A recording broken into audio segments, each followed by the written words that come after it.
আজ বানিয়ে নিলাম ছোলে ভাটোরে। ছোলে ভাটোরে বানানোর জন্য প্রথমে আমি ছোলাটাকে রেডি করে নেব। তার জন্য দেখো সারা রাত আমি ভিজিয়ে রেখেছিলাম ছোলাটাকে। এখন আমি দুটো সিটি মেরে নেব।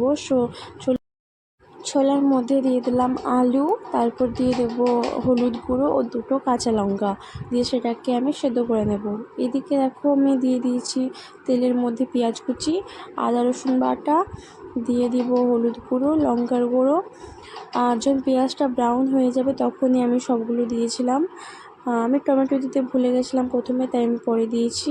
দিয়ে দেবো জিরে গুঁড়ো, ধনে গুঁড়ো, কাশ্মীরি লঙ্কার গুঁড়ো, গরম মশলা, মিট মশলা দিয়ে সেটাকে দেখো ভালোভাবে একটু মিক্স করে নেব। দিয়ে আমি টমেটোটা দিয়েছি। এখন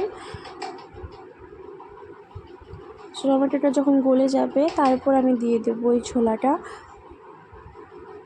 দেখো দিয়ে দেওয়ার পর উপর থেকে আমি একটু দিয়ে দেবো চিনি, ধনে পাতা কুচি, আর দিয়ে দেবো গরম মশলা, দিয়ে সেটাকে দেখো ভালোভাবে মিক্স করে নিয়েছি। তো আমার রেডি হয়ে গেল এখানে ছোলাটা।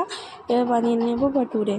ভাটুরে বানানোর জন্য প্রথমে দেখো আমি নিয়ে নিয়েছি ময়দা, তারপর দিয়ে দেবো সামান্য লবণ, দিয়ে দেবো চিনি, তারপর দেখো দিয়ে দিচ্ছি 1 চামচ মতো ইস্ট, দিয়ে সবগুলোকে দেখো এভাবে ভালোভাবে মেখে নেব। তারপর ওর মধ্যে দিয়ে দেবো সাদা তেল, দিয়ে সেটাকেও আবার ভালোভাবে মেখে নেব। মেখে নেওয়ার পর দেখো দিয়ে দেবো যতটুকু আমার দরকার এটা ডো বানানোর জন্য জল, সেভাবে আমি একটু করে জল দেবো আর ডো বানিয়ে নেব। এদিকে আমার ডো বানানো হয়ে গেছে, তার উপর থেকে আমি সাদা তেল মাখিয়ে নিলাম এবং একটু ঢেকে রেখে দিয়েছিলাম। আমি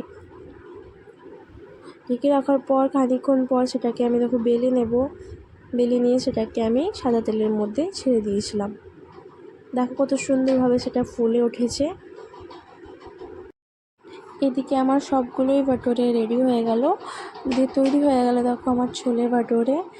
আর দেখতে অনেকটাই সুন্দর লাগছে। ভালো লাগলে লাইক, শেয়ার অ্যান্ড সাবস্ক্রাইব করে দিও।